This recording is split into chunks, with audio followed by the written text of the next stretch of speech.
Assalamualaikum warahmatullahi wabarakatuh. Saya Yudi Pramuko, tukang donat dari Padang Youtuber tertua di semesta. Kita belajar lagi ya dengan Rocky Gerung yang analisisnya tajam ya.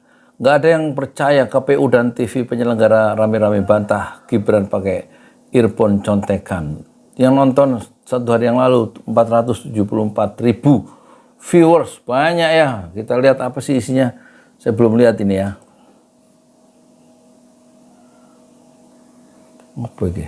Cuti bersama hari pertama. Kalau kemarin kan hari libur Natal, sekarang cuti bersama. Tapi tetap saja kalau kita perhatikan banyak orang yang tetap mempersiapkan liburan, tapi banyak juga kalau elit politik di Jakarta fokusnya itu soal pilpres, dan yang paling banyak disoroti sekarang itu adalah soal dugaan Gibran itu menggunakan earpiece contekan begitu ya, Bung Rocky, dan sudah ada penjelasan Bung Rocky dari KPU dan juga sudah ada konsorsium TV penyelenggara begitu. Tapi bahwa nggak ada perlakuan yang berbeda antara calon wakil presiden satu dengan yang lainnya.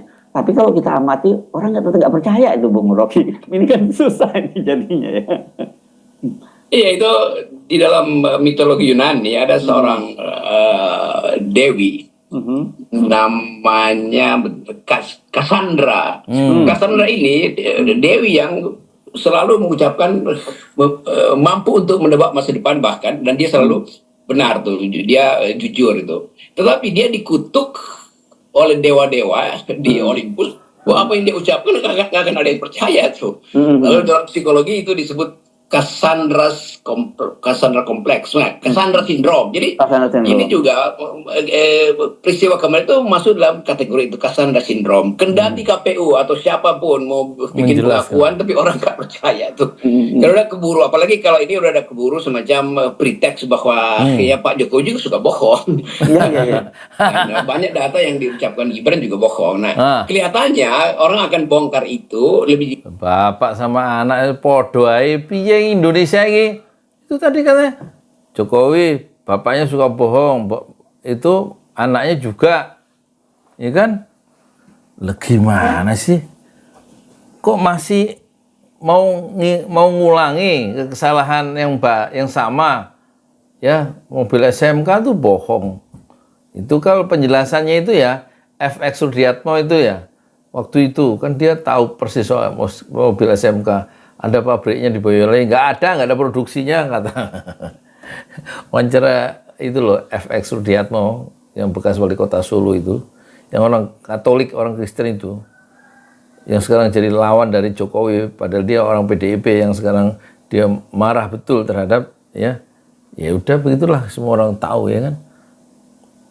Jadi kita ini mau milih lagi orang yang pembohong, gimana sih? Milih yang ini aja, yang orang yang ada gelarnya Al-Amin, yang bisa dipercaya. Jelas tuh. Lebih dulu ketimbang soal teknis penjelasan Pak Ketua KPU atau partai-partai atau bahkan TV yang merelay acara itu kan. Jadi penjelasan teknis tidak ada gunanya lagi ketika secara etis masyarakat menganggap Gibran itu satu paket dengan rejim yang berbohong itu. Jadi nggak ada gunanya apa penjelasan teknis itu ya. Kalau secara etis apa tadi si siapa namanya Gibran itu satu paket dengan rejim yang berbohong, jadi orang nggak percaya lagi penjelasan teknis dari manapun. Orang sudah nggak percaya bahwa penjelasan yang soal pakai earphone itu udah nggak bisa dipercaya meskipun dijelaskan secara teknis, secara detail, secara ilmiah dan lain-lainnya. Ini secara etis orang udah nggak percaya gimana? Sekali lancung ujian apa orang tidak percaya gitu ya, apa istilah itu, peribahasa itu ya. Makanya dalam Islam itu kepemimpinan puncak itu dimulai dengan apa? Trust ya. Makanya Nabi Muhammad itu sejak umur 35 itu justru mendapat gelar Al-Amin ya. Bukan? Al-Amin dari masyarakatnya sebelum umur 40 mencapai kematangan emosional dan intelektual dan kepemimpinan secara lebih luas itu sebelumnya mendapatkan pengakuan sosial sebagai Al-Amin umur 35. Tapi kalau sekarang ada orang umur 35 ingin mencapai tangga puncak kepemimpinan nasional, tapi dimulai dengan dan bahwa dia disimpulkan seperti Rocky Gerung disimpulkan satu paket dengan rejim pembohong al-kadzab, ya sudah. Pilihan kita adalah jelas, ya. Pilihlah orang yang bagian dari rejim baru yang dimulai dengan trust, kepercayaan yang disebut sebagai rejim al-amin yang bisa dipercaya. Yang bisa dipercaya itu siapa? Ya sudah, Anies saja lah, susah bener sih milihnya. Yang manipulatif dalam banyak soal.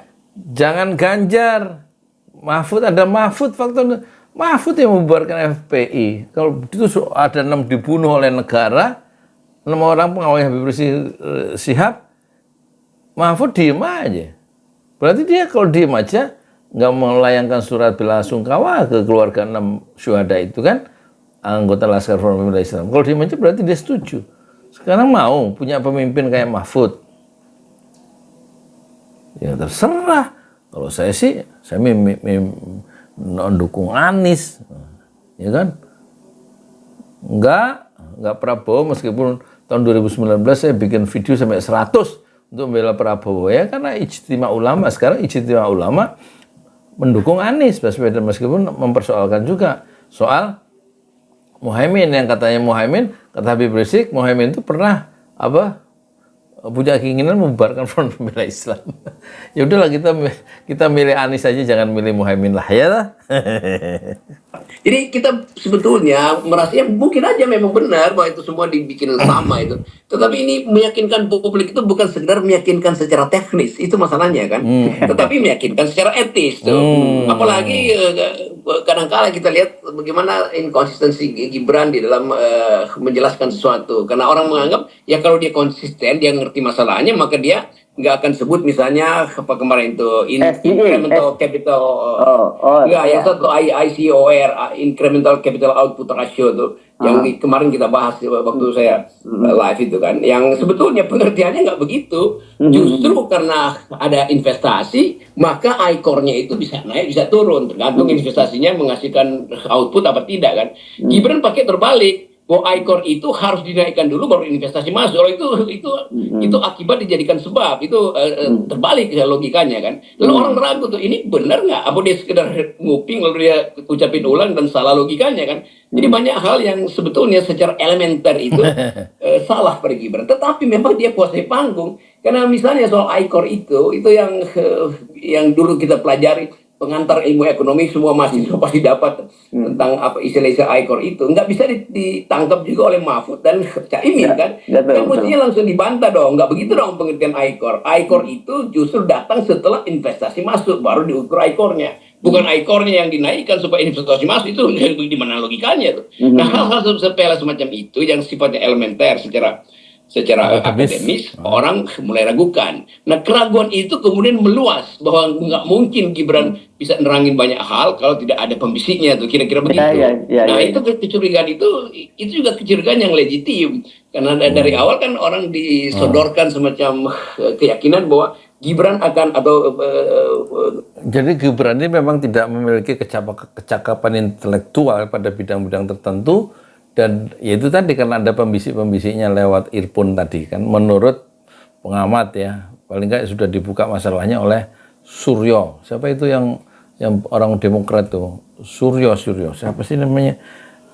Jadi memang Gibran bukanlah Sultan Syahrir ya, yang dalam usia muda itu sudah punya pikiran besar. Gibran adalah Gibran ya, yang tidak punya kemampuan berpikir mandiri atau menganalisis secara tajam karena tidak menguasai persoalan-persoalan yang elementer tadi, kata Rocky Gerung.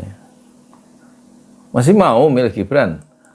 Koalisi 02 ini akan memenangkan satu putaran. Karena itu orang dari awal merasa ini ya, si Gibran ini mestinya dia kalah sama Mahfud, kalah sama ternyata Gibran yang menang. Lalu orang kaget, loh kok dia bisa benar? Bukan bisa benar, dia bisa menang panggung kan. Itu membuat orang curiga, kalau begitu dia pakai ini, kalau begitu ada pembisik, kalau begitu ada drone di kepalanya yang di atas auditorium itu misalnya itu. Nah itu kecurigaan yang mesti dibantah secara teknis, bukan sekedar keterangan pers dari KPU kan, itu masalahnya itu. Oke, saya kira kalau Anda tadi menyebut Cassandra syndrome, kalau di Indonesia juga kan ada istilah Cassandra syndrome. sekali lancung ujian seumur hidup orang tidak akan percaya. Nah itu sekali lancung ujian seumur hidup orang nggak kira-kira percaya. tuh Sekali lancung ujian seumur hidup orang nggak percaya. Nah, kita balik pada soal legitimasi kan, dan terlihat bahwa semakin hari teknik untuk mencari sensasi itu akan dipakai oleh 02. Hal-hal yang sahaja tuh dilakukan di situ. Tetapi sensasi itu sekali dipakai dan ternyata cacat, nggak bisa dipakai kembali tuh. Nah, jadi Gibran pasti nggak bisa mengulangi cara-cara menjebak seperti kemarin, karena pasti Pak Mahfud dan Pak Caimin itu sudah siap-siap. Walaupun kita udah kasih peringatan pada Pak Mahfud, tapi dia nggak percaya sama FNN, tapi oke lah, apa tuh sebagai sahabat. Oke, ini berat ya. Jadi saya kira saya kira ya mau penjelasan apapun begitu ya, orang tidak akan percaya. Yang itu kita sering menyebut sebagai apa ya, semacam ya kayak udah public distrust gitu ya, udah kehilangan publik gitu ya. Dan sekali lagi juga ada cerita yang saya kira dongeng anak-anak yang juga pernah kita bahas soal apa pengembala dan serigala itu setiap kali sering dia berteriak-teriak ada serigala, ternyata orang kampung datang nggak ada serigalanya begitu. Ketika suatu saat serigala datang dan dia teriak-teriak, yang orang nggak akan percaya. Saya kira sekali ini ketika katakanlah mereka bicara benar pun juga orang juga nggak percaya. itu soalnya tuh. Mestinya kalau seandainya orang nggak percaya dan waktu dibuktikan apa yang data-data yang diucapkan oleh Gibran itu ternyata benar, maka orang mungkin masih oh ya ternyata ada poinnya. Nah ini ternyata semua iya data maupun konsep yang diterangkan oleh Gibran kebanyakan juga keliru. Jadi dianggap dia mau cepat-cepat aja ada di panggung. Itu secara retorika dia dapat panggung itu. Tetapi logika dari perdebatan itu akhirnya dibongkar oleh netizen kan. Yang sebetulnya itu kalau di Amerika itu dalam 1 detik udah keluar di TV itu. Betul. TV yang berelay juga pasti langsung cek faktanya nih benar apa enggak nih angka-angka misalnya Bali Solo dan Jogja itu perbandingan itu kan itu udah ada di depan komputer itu dalam 2 detik bohong nih langsung drop itu elektabilitasnya. Tapi di sini mesti tunggu kira-kira 5-6 jam baru data-data itu bisa dibuka, lama-lama terbuka bahwa Gibran banyak ngacoknya sebetulnya tuh. Baru mulai sadar lah orang bahwa kalau begitu ada bagian yang lebih ngaco. Gibran banyak ngacoknya. Nah, ini jadi judul ya. Lagi mungkin yaitu yang membisiki itu karena tiba-tiba ada pertanyaan spontan salah membuka Google lalu diucapkan dengan cara yang keliru kan itu. Jadi semua yang kita sebut dalam metodologi namanya hermeneutic of suspicion itu. Jadi kecurigaan berdasarkan dugaan itu atau kecurigaan yang dimaksudkan untuk menguji mana yang benar akhirnya ditemukan oleh netizen tuh dengan hermeneutic of suspicion. Lalu dipastikan bahwa apa bahasanya nggak orang ngerti ya, hermeneutic suspicion apa sih hermeneutic of suspicion ya? Dalam metodologi namanya hermeneutic of suspicion itu. Jadi kecurigaan berdasarkan dugaan itu atau kecurigaan yang dimaksudkan untuk menguji mana yang benar akhirnya ditemukan oleh netizen tuh dengan hermeneutic of suspicion. Lalu dipastikan bahwa Gibran itu memang pada waktu di panggung dia menang sebetulnya, tapi sehari kemudian dia kalah lagi tuh karena dibongkar data-datanya tuh. Walaupun ini sebetulnya hanya berguna pada kelas menengah kota tuh, orang bawah atau rakyat wong cilik tentu tidak akan mengerti apa yang sebetulnya sudah dipercakapkan oleh para elite di sini. Iya, saya juga nggak paham itu. Omongnya ketinggian ini buat saya, Rocky Gerung nih. Berarti saya bukan menengah kota, tapi menengah bawah desa. Iya, termasuk soal hilirisasi digital begitu ya. Emang hilirisasi digital. Iya, harusnya digitalisasi, hilirisasi kok digital. Urusannya buat para petani-petani kita. Iya, dan semua itu kan menunjukkan bahwa Gibran itu pidentik. Istilah pidentik itu artinya ingin pamer, tahu semua tuh. Dan bahaya dari pidentik ini, aktivitas pidentik itu adalah orang dengan mudah menemukan logika terbalik itu. Kan semua orang yang berupaya untuk pamer pengetahuan itu dia mesti hati-hati juga dengan logikanya itu. Begitu satu logika itu dikunci dan ternyata terlihat Bohong.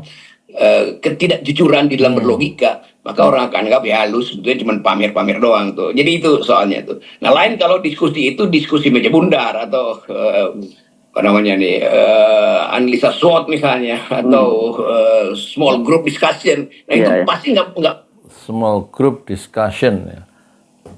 FGD atau analisis SWOT ya. Strengthen, weakness, opportunity, and strengthen ya, analisis SWOT ya. Ya nggak usah dijelasin, saya juga nggak paham. mungkin ada gimmick-gimmick yang ini bukan karena langsung kelihatan tuh, oh you nggak ngerti itu jalan pikirnya. Itu pentingnya misalnya debat-debat itu pakai versi mahasiswa aja tuh, yang debatnya enak itu walaupun agak panjang waktunya, tetapi ada kesempatan orang untuk lihat bahwa ini otentik nggak jawabannya tuh. Saya kira KPU mesti sponsori debat-debat di kampus justru, kan di situ yang paling jujur sebetulnya, orang nggak bisa bohong di situ. Ya, kan ini kalau kita lihat ya, Bung Rocky, kenapa kemudian muncul tidak percaya ini kan pada dua ya, KPU sebagai penyelenggara kan begitu ya, Bung Rocky, dan kedua kepada kandidat itu sendiri yang merupakan representasi dari rezim Pak Jokowi kan begitu. Nah, menurut saya ini dalam jangka panjang sebenarnya sangat berbahaya ya, karena jangka pendeknya saja mungkin orang nanti katakanlah kalau kemudian akhirnya diputuskan juga pasangan Prabowo dan Gibran, orang juga tidak akan percaya kepada KPU dan menganggap KPU itu akan curang. Nah, dampak itu dalam jangka panjang pemerintahan berikutnya itu terbebani bahwa mereka tidak punya basis legitimasi yang kuat, karena publik sejak awal merasa ya mereka itu curang, mereka itu nipu. Kalau tuh menang mereka juga curang dan nipu kan. Ya itu masalahnya. Ini soal KPU justru. Ini kan KPU kelihatannya memang disetir, karena itu dia siksa berubah-ubah sedikit, lalu dia balikin lagi tuh. Jadi tidak terlihat bahwa KPU itu punya standar dan standar debat kan. Tergantung pada negosiasi dengan partai-partai yang mendukung koalisi-koalisi ini kan. Nah, KPU sebetulnya disandra oleh kecemasan juga bahwa sesuatu yang dibisikkan pada KPU secara informal misalnya harus begini ya, harus berhadapan juga dengan mata publik netizen yang makin lama makin tajam mengamati gerak-gerik KPU. Jadi KPU akhirnya gamang juga tuh. Misalnya KPU bilang oke, sejak sekarang putaran berikutnya itu debatnya itu dibebasin aja, tergantung siapa yang mampu untuk mencuri perhatian, dan panelis itu harus mengulas apa yang diuraikan oleh kandidat supaya langsung terlihat bahwa nggak begitu. Yang dimaksud dengan pertanyaan panelis bukan yang dijawab oleh kandidat. Kan mesti begitu kan. Jadi bikin free flow perdebatan itu kan. Seperti perdebatan di talk show yang kadang-kadang terlihat memang agak bertele-tele, tapi justru dengan itu ditimbulkan kepercayaan bahwa ini debat yang sungguh-sungguh, bukan debat yang ada skenarionya. Ya, iya. Nah, ini kan saya lihat Roy Suryo misalnya, yang dianggap tukang fitnah gitu oleh KPU yang mempersoalkan MEK itu, dia menyatakan dia akan mengambil langkah hukum. Tapi saya lihat kemungkinan besar juga kalau kemudian mereka terdesak, ini KPU dan juga tim Paslon 02 bisa mengambil langkah hukum terhadap Roy Suryo gitu ya. Tetapi saya kira dalam pertempuran opini publik sekarang Roy Suryo itu menang satu langkah di depan mereka begitu. Jadi kalau toh nanti katakanlah kasus ini bergulir ke ranah hukum, ya publik akan tetap berpihak pada Roy Suryo. Ini saya kira makin pabeliut ini kalau pabeliut dan pemerintah bahasa Sunda atau 02 gitu. Ini udah masuk prinsip keadilan jalanan sebetulnya. Yang diucapkan di jalan itu yang adil tuh. Walaupun belum tentu itu yang secara hukum adil. Tetapi orang udah buat kesimpulan lebih dahulu tuh. Dan orang menunggu justru Roy Suryo diperkarakan supaya orang tambahkan lagi. Bener kan? Karena Roy Suryo jadi dipanggil lagi tuh. Karena Roy adalah oposisi kan. Jadi udah susah itu. Karena keputusan publik itu nggak bisa lagi dibatalkan berdasarkan argumentasi teknis dari KPU. Enggak, kita buat sama kok. Iya, tetapi sama itu apa maksudnya? Bisa sama alatnya tapi frekuensinya beda kan? Kan ini soal teknologi ini dia sophisticated tuh. Perubahan satu digit frekuensinya itu udah bisa dia punya dua cabang gitu. Ada bifurkasi di dalam earphone itu tuh. Kan itu istilah-istilah teknis itu yang mesti kita perhatikan kan, bukan sekedar keterangan teknis. Dan itu cuma warnanya beda aja tuh, dan bentuknya lain, selotipnya lain. Lah orang bisa persoalkan apakah di dalam selotip itu juga ada semacam microchip misalnya. Jadi betul-betul ini soal mesti panggil apa namanya nih Rembo untuk memperlihatkan teknik manipulasi komunikasi itu. Tapi sekali lagi itu mungkin terlalu jelimet ya. Dan orang menganggap ya lu mau terangin nggak terangin, pokoknya gue nggak percaya kira-kira. Iya. Nah, itu saya kira yang berbahaya, dan ke depan pun kalau toh kemudian mereka terpilih menjadi pemerintah yang berkuasa, ya basis legitimasinya berubah kepercayaan. Jadi yang berbahaya pemerintahan berikutnya kalau Prabowo Gibran terpilih adalah ya itu tadi basis legitimasinya itu jebol ya, karena orang berangkat dari rasa tidak percaya karena sudah menganggap mereka adalah bagian rejim pembohong gitu. Dan inilah yang menjadi persoalan bangsa kita ke depan ya, kita akan kembali ya dididik menjadi orang-orang generasi yang munafik, yang kebohongan itu menjadi satu panduan dalam kehidupan. Kepercayaan publik mereka itu sangat rendah. Kita bisa membayangkan betapa sulitnya sebuah pemerintahan kemudian muncul public distrust yang luas. Public distrust. Iya kan orang akan bilang ya sejak jadi calon wakil presiden aja udah nipu kok di Mahkamah Konstitusi. Sejak jadi calon wakil presidennya udah nipu kok. Sejak di Mahkamah Konstitusi peraturan nomor 90, sejak jadi calon wakil presiden sudah nipu kok. Itu kan kesimpulan dari masyarakat ya, termasuk kesimpulan dari Yudi Pramuko tukang donat yang juga ya sedikit ngamati di samping jualan piscok sehari-hari kan. Gimana?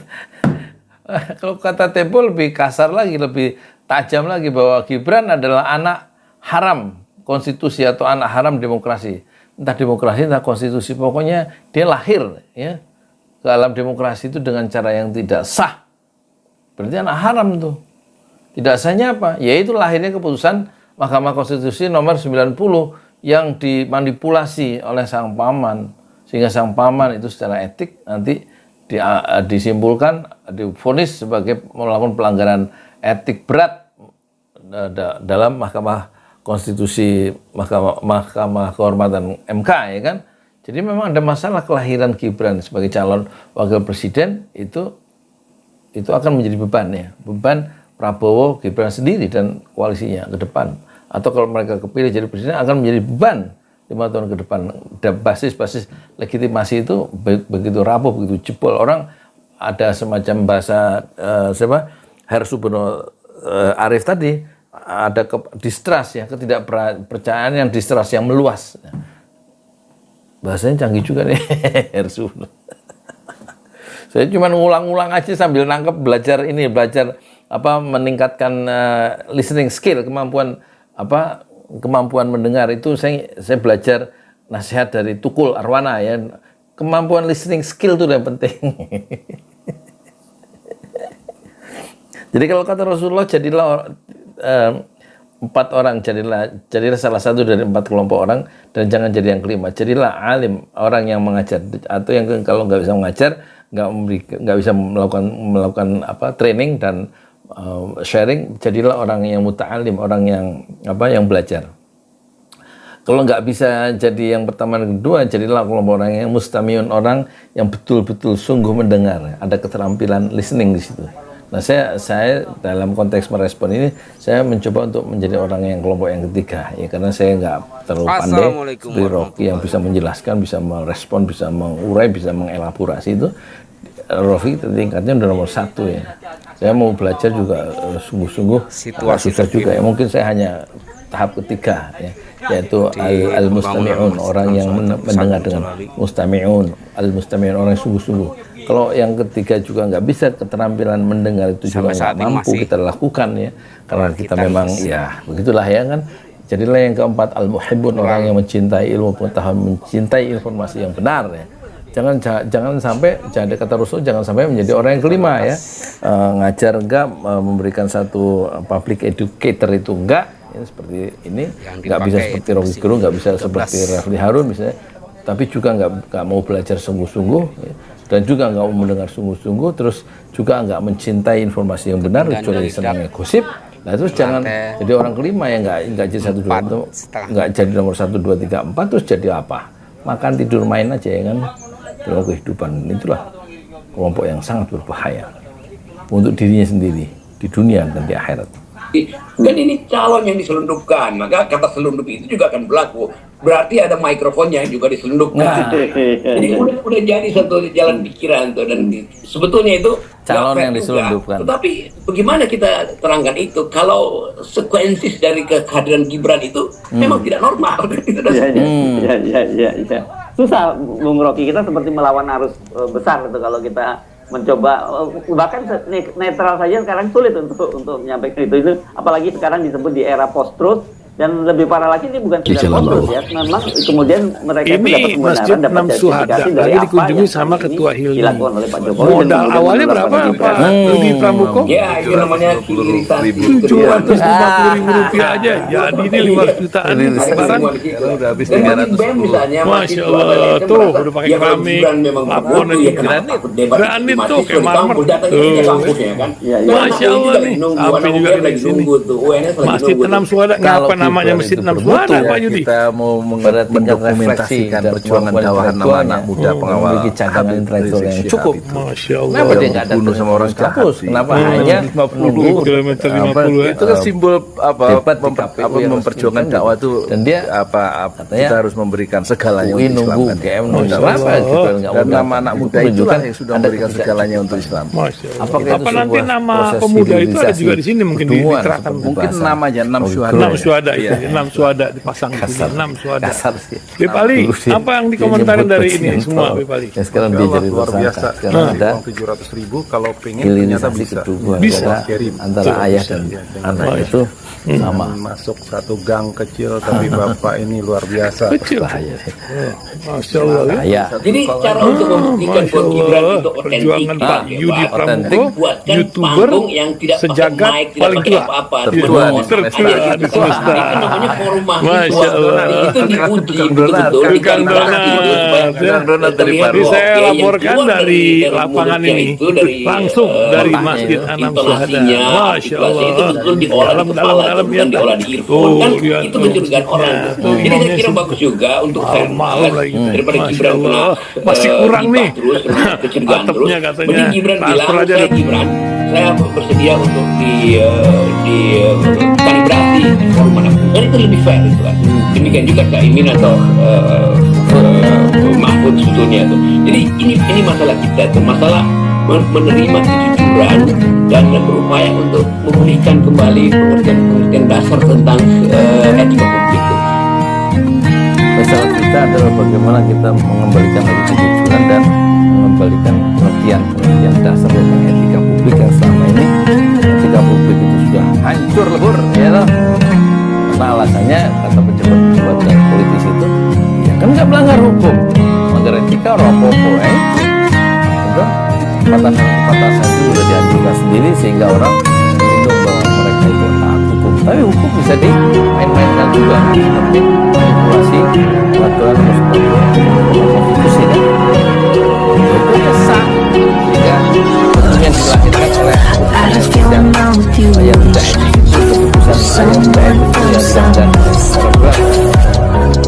konstitusi oleh Anwar Usman itu menghasilkan hukum positif yang sah tapi melanggar etik. Nah, itu yang sekarang terjadi dan itulah yang dipersoalkan oleh Rocky Gerung ya. Persoalan kita adalah bagaimana kita mengembalikan lagi pengertian dasar tentang etika publik dan trust, kepercayaan atau kejujuran. Tadi bilang kejujuran apa tidak tadi bilang. Kita cek lagi, ini bagus poinnya di sini nih. Imin atau Mahfud sebetulnya tuh. Jadi ini masalah kita tuh, masalah menerima kejujuran dan berupaya untuk memulihkan kembali pengertian dasar tentang etika publik tuh. Karena sebetulnya yang defisit di kita kan etika publik, sehingga publik merasa ya apapun yang Anda coba terangkan itu cuma pembenaran, bukan kebenaran. Yang sekarang terjadi muncul distrust meluas di masyarakat sehingga apa yang diucapkan oleh pejabat itu bukanlah suatu kebenaran tapi suatu pembenaran. Itu tadi karena masalah kita sekarang adalah bagaimana merawat ya kejujuran dan memulihkan kembali, istilah Rocky Gerung tadi adalah memulihkan pengertian dasar tentang etika publik. Jadi etika itu standar etik yang dimau oleh Rocky Gerung adalah harus diletakkan pada langit yang ketujuh ya, begitu tinggi dan bersifat mutlak, tidak bisa ditawar oleh oleh tukar tambah apapun dalam pengertian yang sangat pragmatis ya. Saya ngomong apa sih? Iya. Ini saya kira tadinya pasti tim paslon 02 ini merasa bahwa beban mereka itu lepas ketika akhirnya Gibran bisa menguasai panggung perdebatan kemarin. Tapi ternyata kemudian hanya sehari berselang dan terus berlanjut sampai sekarang, beban itu kembali bertambah lagi, dan ini Gibran juga akan bebannya untuk menghadapi debat yang kedua jauh lebih berat bahkan dibandingkan dengan debat pertama itu. Iya, saya perhatikan dari tim 02 ini kelelahan mereka untuk menawarkan racun yang udah disebar oleh publik pada Gibran. Itu berat sekali kan. Jadi detoksifikasi mesti dimulai dari Gibran sendiri. Gibran yang mesti bilang, udah diam semua nih, gue buktiin bahwa gue bisa nih. Itu selesai masalah kan. Nah, itu yang sebenarnya ditunggu publik. Publik cuma ingin Gibran diuji, dicemplungkan di dalam keadaan state of nature, itu dalam keadaan natural. Di situ terlihat bahwa Gibran ternyata memang punya konsep. Gibran mengerti beda antara tax ratio dan tingkat tarif pajak. Kira-kira begitu kan? Beda, Gibran bisa jelaskan bahwa I-Core itu harusnya berfungsi sebagai ukuran setelah investasi masuk, tuh bukan sebelum investasi masuk. Jadi semua itu hal-hal yang teknis. Demikian juga soal carbon capture itu kan. Semua hal yang sebetulnya dia udah bicarakan itu datang aja lagi ke universitas kan, sehingga universitas akan lihat betul-betul konsisten. Tetapi juga mesti jujur, Gibran datang untuk mengkoreksi banyak hal yang salah kan itu baik juga kan. Yang saya maksud dengan tax ratio sebetulnya ini yang saya maksud dengan carbon capture itu sebetulnya begini-beginian. ICCOR itu kira-kira ini. Jadi semua hal yang jadi topik roastingan publik itu mestinya Gibran jawab di dalam satu forum yang betul-betul resmi. Resmi dalam arti debatnya itu serius. Ya. Kalau nggak begitu, ya percuma saja ya, Bung Rocky mau ngomong tiap hari membantah konsorsium yang bareng-bareng bantah, orang nggak akan percaya gitu.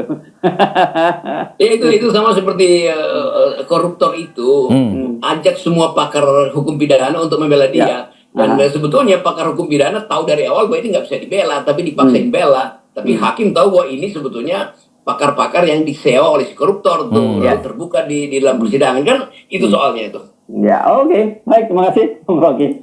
Ya, satu percakapan analisis yang luar biasa ya, sangat bermakna. Setidak-tidaknya sebagai tukang donat saya merasa nambah ilmu banyak dari orang non-muslim yang kapan sih masuk Islamnya. Asyhadu an la ilaha illallah wa asyhadu anna Muhammadar Rasulullah. Aku bersaksi bahwa tidak ada Tuhan kecuali Allah, dan aku bersaksi bahwa Nabi Muhammad adalah utusan Allah. Saya Yudi Pramuko, tukang donat dari Parung YouTuber, tertua di semesta Fasbir Sabran Jamila. Bersabarlah dengan kesabaran yang indah. Assalamualaikum warahmatullahi wabarakatuh.